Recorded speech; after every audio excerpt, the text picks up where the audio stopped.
Je vais pas vous dévoiler tout de suite le titre du message. Le passage, vous le connaissez dans la mesure où j'ai passé sur WhatsApp hier. Donc le passage concerné par aujourd'hui, on est dans le livre d'Ésaïe, on arrive à la toute fin du livre d'Ésaïe, Ésaïe 65. Alors, je vais vous poser une question en guise d'introduction, si vous voulez bien répondre par le chat. Je m'adresse aux jeunes, mais aussi aux moins jeunes. Aux jeunes, idéalement, qu'est-ce que vous aimeriez faire plus tard ? Que sans se mettre de barrière, sans dire ah oui mais je serais pas capable de faire ça. Et aux moins jeunes, j'aimerais bien que vous me disiez dans le chat, et les jeunes aussi, hein, vous pourrez répondre dans le chat, si vous revenez à quand vous aviez 10 ans, 12 ans, 15 ans, l'activité de vos rêves. Qu'est-ce que à ce moment-là vous auriez aimé faire de votre vie ? Alors je regarde dans le chat, j'ai un chercheur. Alors, il y en a un qui est devenu chercheur, donc tu es en phase, Corentin.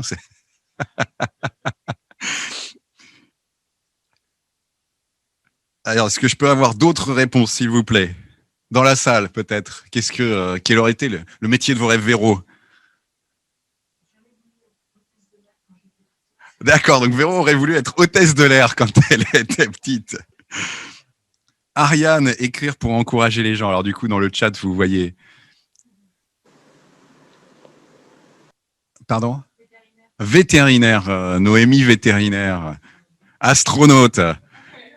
Et moi, j'aurais bien été pilote de ligne, vous voyez. Donc, un professeur-chercheur chez Wiki. Voilà, ambassadrice pour Denis, j'imagine, vu que c'est au féminin. Alors figurez-vous, et déjà, du coup, je voulais en venir. Le titre du message aujourd'hui, c'est « Serviteur, une situation d'avenir ». Et en fait, c'est génial de quelque part de se projeter et de dire j'aimerais être ça et voilà. Enfin, le Seigneur ne nous dit pas ne désire pas être quelque chose, mais en premier lieu, le Seigneur nous dit, on va le voir dans ce passage, soyez des serviteurs. Donc serviteurs et on va voir pourquoi est une situation d'avenir. Alors, vous allez peut-être vous dire, ça y est, le confinement a eu raison de Carrie, il a pété un câble. Mais non, je ne crois pas encore. En tout cas, pas ce matin. Voilà, alors, on arrive donc, pour remettre un petit peu les choses dans leur contexte, on arrive dans ce chapitre, donc à la fin du livre d'Ésaïe. Je crois pouvoir dire qu'on a fait un beau voyage, on a appris énormément de choses, en particulier, je pense, sur le caractère de Dieu. Et voilà, on a vraiment tout au fil de ce livre une révélation de Dieu extraordinaire sur ce qu'il est, sur ce qu'il a fait, sur ce qu'il va faire. Et voilà, et on a focalisé, alors pour remettre un tout petit peu encore plus dans le contexte, sur les chapitres 63 et 64, sur deux aspects fondamentaux. Donc ça, c'était la fois passée où j'ai prêché, le Dieu saint qui juge et le Dieu Père. Et on avait dit, voilà, si on connaît notre Dieu, on sait que c'est un Dieu Père, on sait que, quoi qu'il arrive, il y a cet amour du Père qui est prêt à nous accepter ou à nous raccepter, et on peut s'appuyer sur cet amour, tout en sachant qu'on a un Dieu saint, qui du coup, avec qui on ne plaisante pas sur le fait de l'aimer ou de ne pas l'aimer, de le suivre ou de vouloir le suivre ou de ne pas vouloir le suivre. Voilà, alors... Ce livre d'Ésaïe, plus globalement, après, il annonce, il fait suite à des promesses qui ont été faites déjà à Abraham, si on remonte vraiment au début de l'histoire, promesses faites dans les tout premiers temps que, au travers d'Abraham, Abraham aurait une grande postérité et que des nations seront bénies au travers de lui. Et en fait, Ésaïe nous montre, on l'a vu déjà beaucoup, que effectivement, si on pense au passage précédent, que le peuple qui était ce peuple élu issu de la descendance d'Abraham, ce peuple, en gros, n'était pas fidèle. Et sauf que il reste à chaque fois un reste de certains qui sont fidèles. Et pour cette raison, le Seigneur continue, en tout cas, ne détruit pas tout. Ne casse pas tout. Il va y avoir, il annonce, vous allez connaître l'exil parce que vous n'êtes pas fidèles, mais mais il y aura un rachat, un petit nombre sera racheté, et il y a une ouverture vers l'ensemble des nations, justement. Et qui dit, voilà, en fait, cette promesse que j'ai faite de bénédiction, elle s'étend à l'ensemble des nations. Et on a un certain nombre de passages qui nous parlent d'un temps à venir où voilà, il y aura cette paix, cette joie, etc., etc. Et on va y revenir. Voilà. Alors, pour commencer, je voudrais... Donc, on va avoir 3 temps ce matin. Un premier temps, en fait, on va commencer par la fin. Alors, c'est une fois n'est pas coutume, mais en fait, on va regarder à la fin de ce passage et on va voir cette promesse incroyable que le Seigneur nous fait dans ce passage-ci. Alors, pour ceux qui ont déjà vu, peut-être que vous avez déjà vu ce film qui s'appelle Memento. Alors, extraordinaire ce film, où en fait, on voit le film à l'envers. C'est les 5 premières minutes, c'est en fait les 5 dernières minutes de l'histoire, et on ne sait pas ce qui s'est passé avant. Et puis, hop, les 5 minutes suivantes, c'est les 5 avant-dernières minutes, et ainsi de suite. Et en fait, on se rend compte que le personnage principal a un problème de cerveau, et en fait, il ne se souvient que des 5 dernières minutes. Donc, en fait, on vit avec lui, puis petit à petit, on découvre l'histoire. Et en fait, ce matin, on va faire ça. Alors, juste avec, d'abord, on voit cette promesse extraordinaire, et puis, on va regarder, en remontant dans le texte, pour qui est cette promesse? Et en dernier point, on va regarder quelques pistes, parce que cette promesse, elle est pour les serviteurs, et on va lancer quelques pistes sur pourquoi, qu'est-ce que c'est qu'être un serviteur. Alors, vraiment quelques pistes, parce qu'on pourrait y passer des semaines. Mais voilà, j'avais quelques petits points que vraiment, je crois, le Seigneur m'a mis à cœur ce matin. Alors, pour commencer, juste toujours en introduction, je vous propose de prendre un tout petit peu de hauteur sur ce passage d'Isaïe 65. On va pas le lire tout de suite, mais je vais vous donner en fait la structure de ce passage. Alors moi, ça m'aide beaucoup. Je ne sais pas ce qu'il en est pour vous, mais j'aime bien avoir une vue d'ensemble avant de rentrer dans le détail. Alors, la vue d'ensemble de ce passage, c'est assez simple. Les versets 1 à 7, on a un parallèle entre les peuples qu'on peut qualifier de païens, c'est-à-dire tout le monde sauf Israël, qui, on nous dit au verset 1, ont trouvé le Seigneur alors que le peuple qui lui avait tant reçu ignore et bafoue Dieu en se livrant à des cultes idolâtres et en adoptant une posture de soi-disant sainteté. Voilà, donc ça, on voit vraiment 2 descriptions. Verset 1, les entre guillemets païens, et puis le peuple qui, petit à petit, on voit, a complètement renoncé et bafoué Dieu. Versets 8 à 10, on a « mais » à cause d'un petit nombre, l'Éternel ne détruira pas tout, et une grande promesse est renouvelée à destination des élus et ou des serviteurs. Verset 11 à 15a, j'ai coupé en 2 ce verset, on a un parallèle de destinée où on voit les serviteurs de Dieu, qu'est-ce qui les attend, et le peuple qui a ouvertement rejeté Dieu, qu'est-ce qui les attend. Avec bénédiction d'un côté, ils mangeront pas, ils seront affamés, ils buront, ils seront assoiffés, etc.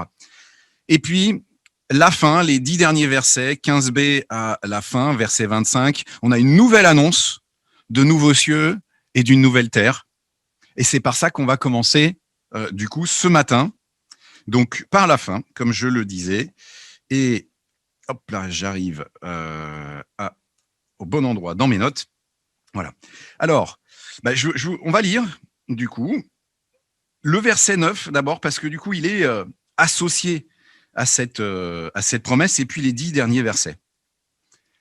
Alors, verset 9, donc du chapitre 65 d'Ésaïe. « Je ferai sortir de Jacob une postérité, et de Juda un héritier de mes montagnes.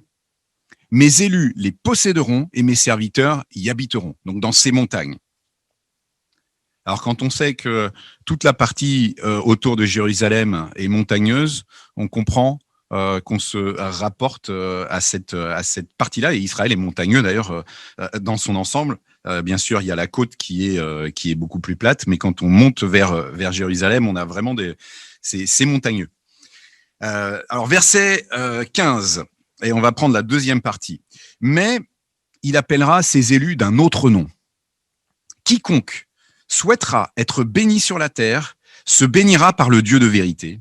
Et quiconque jugera sur la terre, jurera jurera sur la terre, jurera par le Dieu de vérité, parce que les afflictions précédentes seront oubliées et qu'elles seront disparues à mes yeux. Car voici, je crée de nouveaux cieux, et une nouvelle terre. On ne rappellera plus les choses passées et elles ne reviendront plus à l'esprit. Mais à cause de ce que je vais créer, réjouissez-vous et éclatez de joie à toujours, car je crée Jérusalem pour la joie et son peuple pour l'allégresse. Et je me réjouirai de Jérusalem, je m'égayerai au sujet de mon peuple, et l'on n'y entendra plus la voix des pleurs ni le cri de détresse. Il n'y aura plus là de nourrissons nés pour peu de jours, plus de mort subite, ni de vieillards qui n'accomplissent pas le nombre de ses jours, car on mourra jeune en mourant centenaire. Et la malédiction frappera le pécheur à l'âge de 100 ans. Ils bâtiront des maisons et ils les habiteront, ils planteront des vignes et ils en mangeront le fruit. Ils ne bâtiront pas pour qu'un autre habite, ils ne planteront pas pour qu'un autre mange, car les jours de mon peuple égaleront les jours des arbres et mes élus useront l'ouvrage de leurs mains. Ils ne se fatigueront plus en vain, et ils n'enfanteront pas pour une mort subite, car ils seront la race des bénis de l'Éternel, et leurs rejetons avec eux. Et il arrivera encore qu'avant qu'ils crient, je répondrai. Ils parleront encore, que je les exaucerai. Le loup et l'agneau paîtront ensemble, le lion mangera du fourrage comme le bœuf, le serpent se nourrira de la poussière, on ne fera point de mal ni de dégâts sur toute ma montagne sainte, dit l'Éternel. Alors, qu'est-ce que on voit dans ce passage concrètement? Si on regroupe un petit peu les choses, on voit déjà un renouveau complet. Verset 9 et verset 17. De nouveaux cieux et une nouvelle terre. Et au verset 9, c'est pas au verset 9, pardon, c'est après le verset 17, on ne rappellera plus les choses passées et elles ne reviendront plus à l'esprit. Donc vraiment un renouveau complet. Alors je sais pas vous, moi je peux pas ne pas faire le parallèle avec ce verset bien connu de Corinthiens 5, 17, qui nous dit si quelqu'un est en Christ, il est une nouvelle créature. Les choses anciennes sont passées, voici toutes choses sont devenues nouvelles. Donc voilà, c'est une promesse. On ne rappellera plus les choses passées. Alors je vais vous partager une image. On avait fait une formation à la louange avec Corinne Lafitte. On a le dernier chant qu'on a chanté ce matin était de Corinne Lafitte, qui en fait nous avait partagé ce verset. Elle nous a dit prenez un morceau de papier, écrivez les choses anciennes sont passées, écrivez à un autre endroit dans un autre morceau. Voici toutes choses sont devenues nouvelles. Prenez le papier, jetez-le par-dessus l'épaule, celui avec les choses anciennes sont passées. Et ça c'est merveilleux parce qu'on se dit en fait que pour chacun, autant qu'on est, on peut avoir un passé terrible. Le Seigneur nous dit, en Christ, à partir du moment où tu as donné ta vie en Christ, toutes choses anciennes sont passées. Et c'est ce type de promesse que Dieu fait là, quand il dit au peuple, on ne rappellera pas ce qui est passé. On ne reviendra pas en arrière sur ce que vous avez fait de mal, parce que moi, ce Dieu tout-puissant, je renouvelle et je fais cadeau de ma grâce. Deuxième, donc renouveau complet, extraordinaire. Deuxième élément, le projet de Dieu, si on veut le résumer en un mot, c'est incroyable. Ça m'a, waouh, je suis resté scotché vraiment devant ces deux, trois versets là. Le projet de Dieu, c'est la joie. Versets 18 et 19. C'est incroyable. Je vous propose de le relire parce que ça vaut le coup de vraiment de se dire, mais c'est le Seigneur qui dit ça. Mais à cause de ce que je vais créer, réjouissez-vous et éclatez de joie à toujours. Réjouissez-vous maintenant et éclatez de joie à toujours. Car je créerai Jérusalem pour la joie et son peuple pour l'allégresse. C'est dingue, je crée pour la joie, pour l'allégresse. C'est pas, ce sera aussi comme ça, je le fais pour ça, dans ce but-là. Et moi, le Seigneur, verset 19, je me réjouirai de Jérusalem, je m'égayerai au sujet de mon peuple, et l'on n'y entendra plus la voix des pleurs, ni le cri de détresse. Waouh! Encore une fois, c'est pas juste, je vais donner de la joie, c'est mon projet. Et donc, comment on le voit, c'est déjà pour aujourd'hui, cette joie, réjouissez-vous. Et ça, pour moi, ça fait écho avec Néhémie 8, verset 10, que j'ai relu en jouant avec les filles. Il y a un jeu qui s'appelle Axamea, que je vous recommande de commander à la Maison de la Bible, qui on fait le tour de Jérusalem. Enfin, c'est très sympa. Et il y avait un verset, justement, Néhémie 8, verset 10, la joie de l'Éternel sera votre force. Waouh! C'est pas juste la joie sera votre force. Votre joie sera votre force. C'est pas le fait d'être joyeux qui sera votre force, c'est la joie de l'Éternel en vous qui sera votre force. Voilà, donc le projet de Dieu, incroyable, c'est la joie. Par opposition à tout ce qui crée de la tristesse aujourd'hui, hein, la mort, les morts de nourrissons, quel drame quand on voit qu'il y a un de nos enfants qui peut partir avant nous, les récoltes perdues, tout ce qui est volé, l'appropriation par d'autres. Le dernier verset, alors j'aime bien prendre les choses au sens littéral. J'aimerais imaginer le loup avec l'agneau, etc. Qui sait? Mais les commentateurs disent souvent que ça, c'est imagé et que finalement, c'est les relations entre les gens et qu'en fait, on se retrouve avec toutes sortes. Les gens vivent ensemble sans finalement user et abuser les uns des autres. Et on voit vraiment tout ça. C'est si je sème, je récolterai, je mangerai ce que j'ai semé. Voilà, donc on voit quelque chose de juste, équitable aussi qui est présenté ici. Et quatrième point, la proximité de Dieu. Donc premier point, un renouveau complet. Deuxième point, le projet de Dieu, c'est la joie, qui va avec ce troisième point, par opposition à tout ce qui crée de la tristesse. Quatrième point, la proximité de Dieu. Et c'est l'avant-dernier verset. Il arrivera qu'avant qu'ils crient, je répondrai. Ils parleront encore que je les exaucerai. Donc, avant même, je suis en train de parler que le Seigneur a déjà entendu, déjà répondu. Donc ça, c'est promesse extraordinaire et qui fait écho à déjà de nombreux passages qu'on a vus dans Ésaïe. Alors, je vais pas tous vous les repasser, en lister quelques-uns. Ésaïe 2, versets 2 à 4, qui nous dit « Il arrivera à la fin des jours que la montagne de la maison de l'Éternel sera établie, au sommet des montagnes et élevée au-dessus des collines, et toutes les nations y afflueront. Et des peuples nombreux viendront et diront « Venez et montons à la montagne de l'Éternel, la maison du Dieu de Jacob. Il nous instruira de ses voies et nous marcherons dans ses sentiers, car de Sion sortira la loi et la parole de l'Éternel de Jérusalem. » Ésaïe 9, on voit ce fils qui doit naître. Un fils nous est donné pour augmenter l'empire et donner une paix sans fin au trône de David et à son royaume. Ésaïe 11, on nous annonce le règne du rejeton d'Israël qui établit un règne en Jérusalem et qui va rayonner sur toute la terre et va permettre le retour de tout le peuple éparpillé de par le monde. Ésaïe 25, verset 6, on nous parle d'un festin incroyable. L'Éternel des armées préparera pour tous les peuples sur cette montagne un festin de viande grasse, un festin de vin pris sur la lie, etc., etc. Il déchirera sur cette montagne le voile qui enveloppe tous les peuples et la couverture qui couvre toutes les nations. Il détruira la mort pour jamais. Ésaïe 30, Ésaïe 32, Ésaïe 33, Ésaïe 35, Ésaïe 60, Ésaïe 62, 63. Donc on a, c'est pas, on peut pas dire, ouais, c'est une exception. Il y a un endroit où ça dit ça. Non, c'est vraiment, on peut s'appuyer avec confiance sur cette promesse. Alors, si on regarde dans le détail, on peut se poser la question, mais alors là, juste ce passage-là, on voit après, donc ce texte, comme je le disais en introduction, il s'inscrit dans un ensemble de textes. On a l'Ancien Testament, le Nouveau Testament. L'Ancien Testament, alors pour ceux qui ne connaîtraient pas, qui pourraient nous écouter, on est sur les textes qui ont été écrits pendant des années par différentes personnes sur des siècles avant la venue d'un Messie et qui annoncent un Messie. On a le Christ qui vient, puis les écrits du Nouveau Testament qui sont donc qui racontent cette histoire, les évangiles, les actes des apôtres, etc. Et on finit avec l'Apocalypse. Et en fait, ce texte, il est vraiment, c'est Ésaïe qui s'exprime, moins 750 avant Jésus-Christ.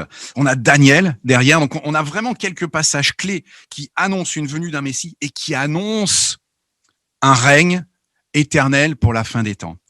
et qui annonce aussi, alors si on va vers l'Apocalypse, l'Apocalypse reprend énormément de passages.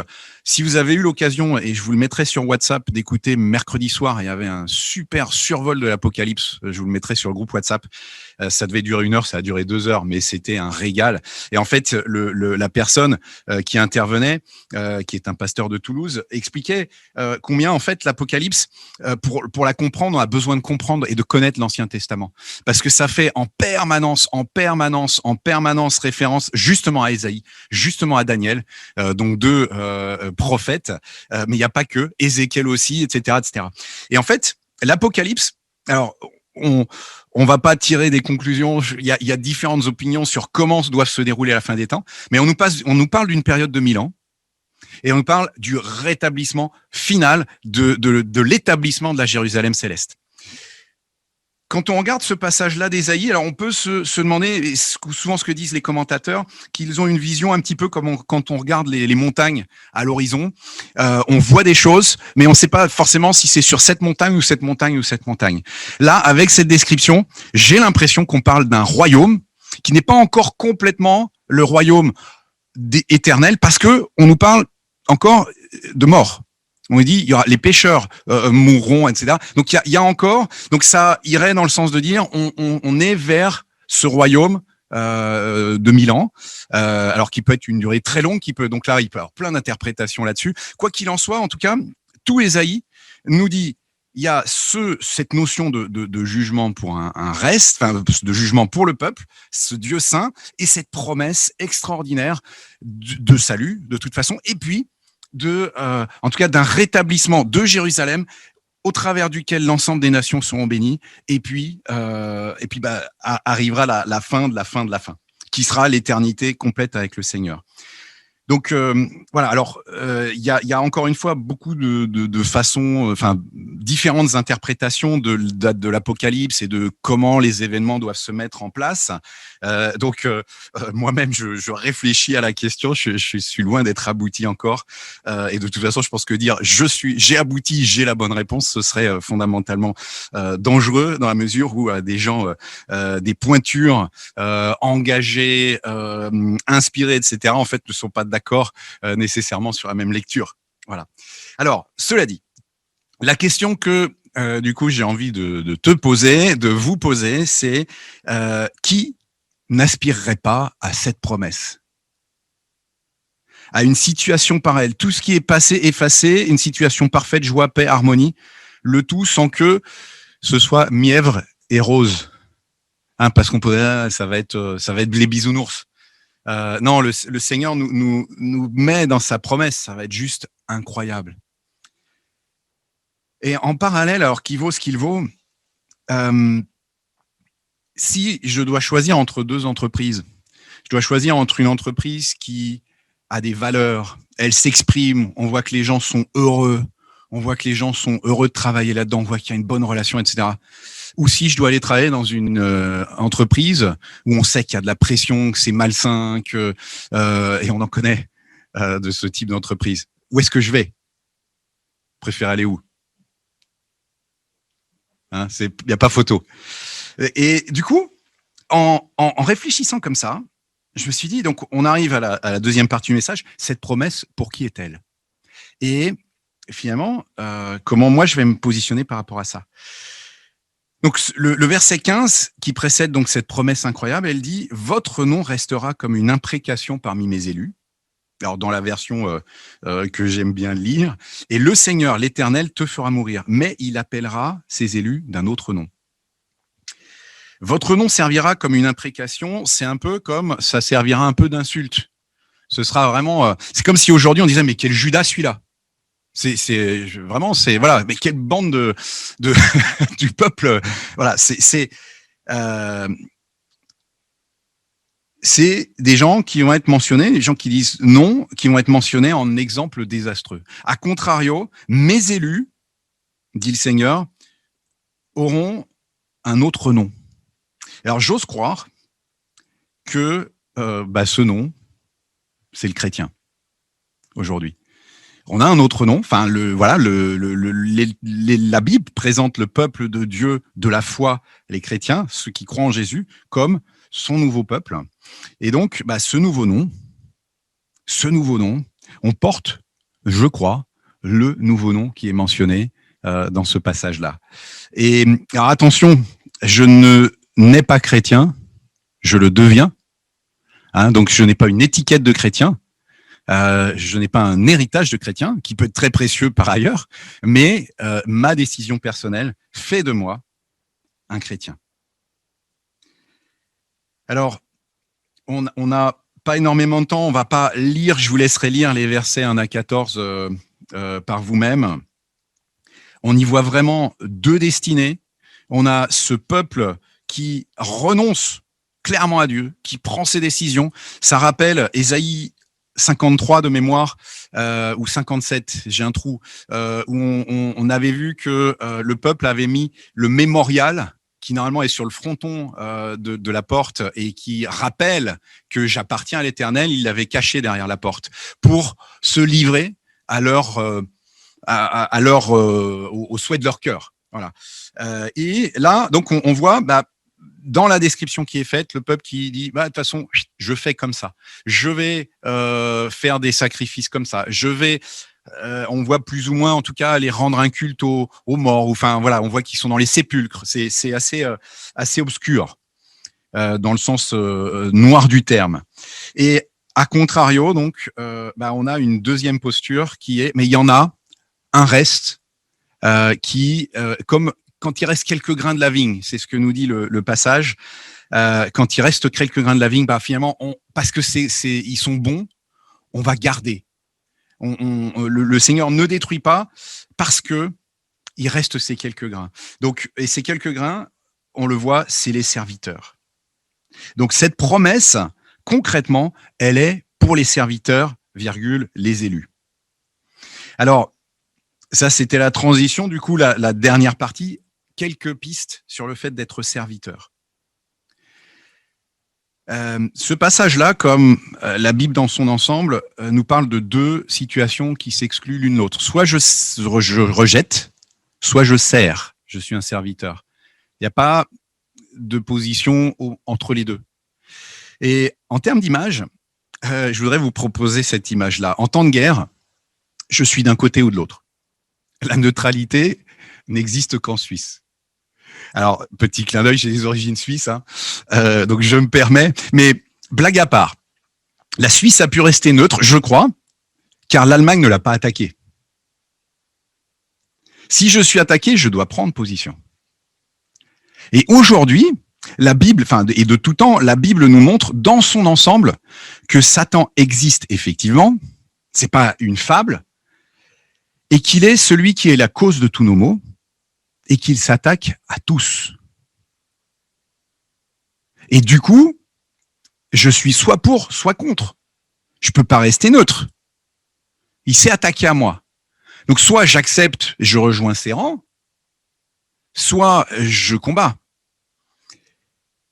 Mais je vois pas comment on peut avoir une situation intermédiaire. Si la Suisse avait été attaquée par les Allemands, soit elle se laissait faire, elle était dans l'axe qu'on a appelé l'axe du mal, hein, de mémoire, soit là, elle rentrait en guerre contre. Et alors cette image, elle m'a énormément parlé à titre personnel et sur la façon de comprendre et de présenter en fait notre espérance. Oui, associé à Satan, on a la conviction, il y a l'enfer qui est associé.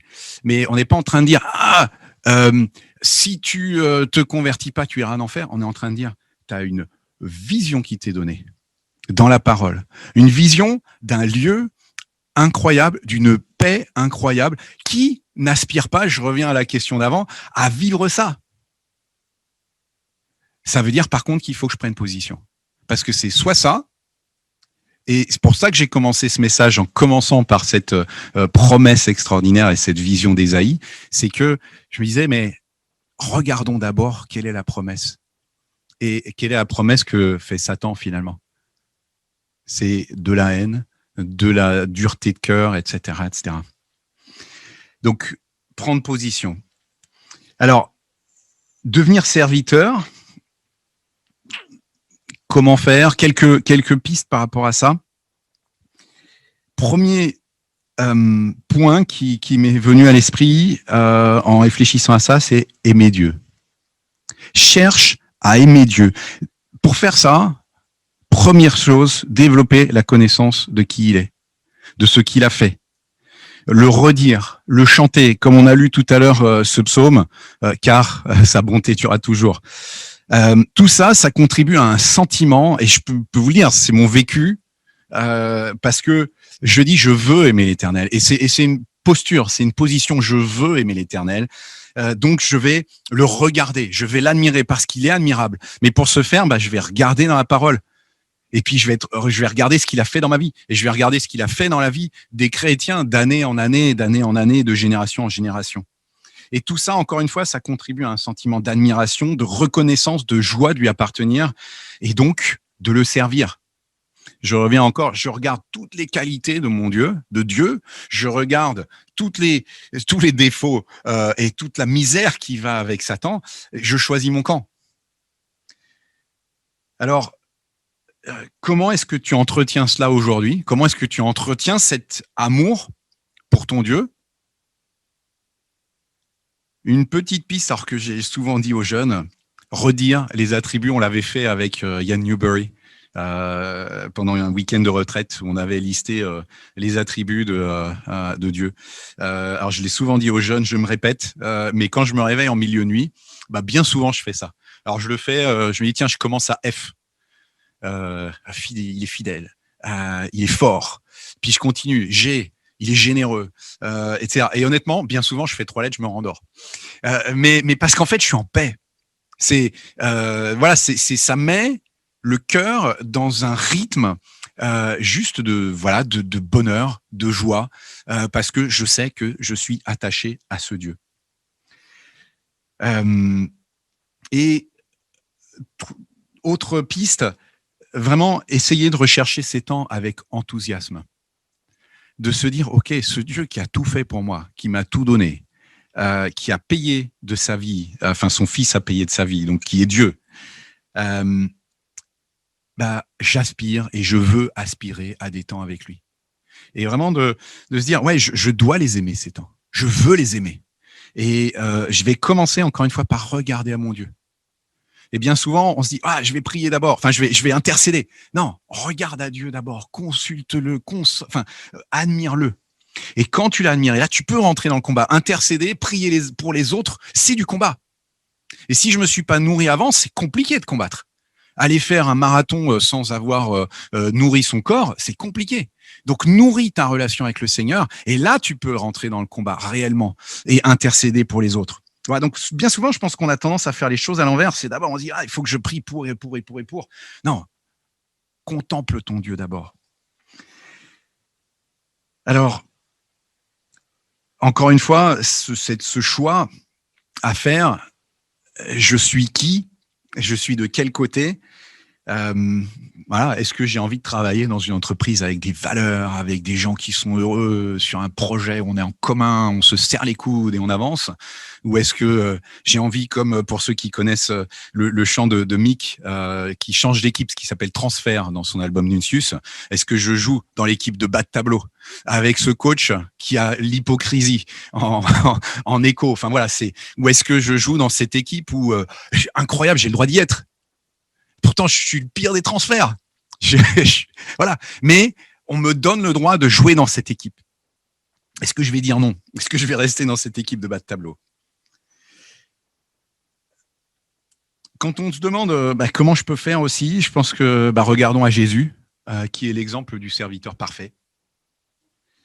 Et on voit Matthieu 26, Marc 14, Luc 22. Alors, c'est les parallèles, les passages parallèles. Non pas ce que je veux, mais ce que tu veux. Il dit à son père avant d'aller à la croix, j'ai pas envie d'y aller, concrètement. Mais il se met au service. C'est Jésus lui-même qui dit en Jean 5, alors à différents endroits, mais par exemple au verset 30, je ne puis rien faire de moi-même. Selon ce que j'entends, je juge et mon jugement est juste parce que je ne cherche pas ma volonté, mais la volonté de celui qui m'a envoyé. Donc Jésus, le serviteur parfait. Donc si on se dit comment faire? eh ben, on cherche à ressembler à Jésus. Alors hier, on a fait un groupe de jeunes sur le Saint-Esprit et comment le Saint-Esprit œuvre dans notre vie. Ben, le Saint-Esprit nous aide à ressembler. Et donc, recherchons réellement cette œuvre du Saint-Esprit dans notre vie pour qu'on puisse ressembler le plus possible et encore à Jésus. Alors, petite parenthèse, on a cette promesse extraordinaire, mais Jésus lui-même annonce des temps difficiles pour ceux qui le suivent. Donc, on aura ça. On a ces projets de joie aussi, effectivement, de paix que le Seigneur a pour nous. Mais, Jean 16, verset 23, je vous ai dit ces choses afin que vous ayez la paix en moi. Vous aurez des tribulations dans le monde, mais prenez courage, j'ai vaincu le monde. Il peut y avoir, et normalement il devrait y avoir, des temps difficiles pour chacun de nous en tant que serviteurs. Et là, incroyable, on parlait de la joie et du projet de joie. Le Seigneur appelle à être joyeux en toutes circonstances, en priant.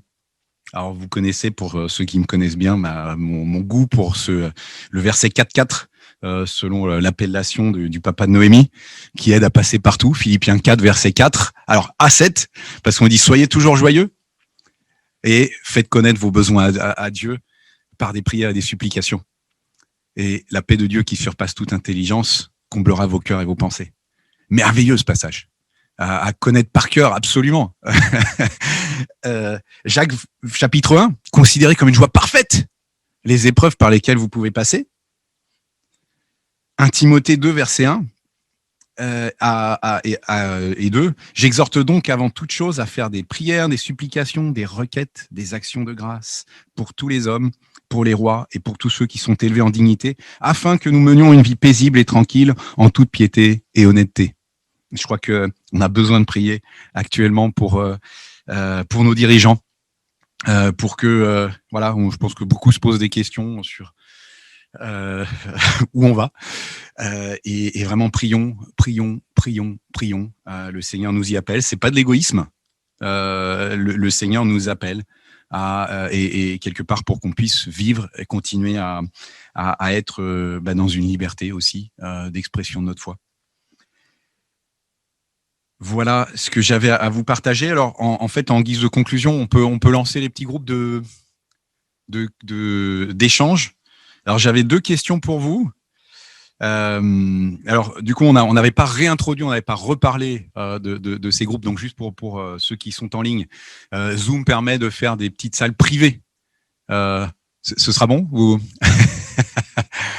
donc, il y a la logistique qui se met en place. Vous n'êtes pas obligé de rejoindre un groupe, donc vous allez avoir une petite question qui va se poser sur Zoom, qui va vous dire est-ce que vous êtes invité à rejoindre un groupe, est-ce que vous voulez bien. On a passé un super moment la semaine passée à notre niveau. Vous n'êtes pas obligé de vous exprimer une fois que vous êtes connecté, vous n'êtes pas obligé de prier non plus, donc vous pouvez être tout à fait libre d'être présent sans avoir à exprimer quoi que ce soit. Mais voilà, donc on va se séparer comme ça ou se regrouper par petites salles privées. Donc c'est fait aléatoirement, je crois, par Zoom. Donc c'est ça aussi qui est sympathique, c'est qu'on va se retrouver avec différentes personnes. La première question, comment ressentez-vous cette promesse ? Qu'est-ce qu'elle évoque pour vous et est-ce qu'elle change votre vie au quotidien ? Donc c'est cette promesse de royaume. Et deuxième question, penses-tu être un serviteur de Dieu ? As-tu pris position et comment est-ce que ça se concrétise ? Voilà. Donc, on peut lancer les groupes, Xavier ?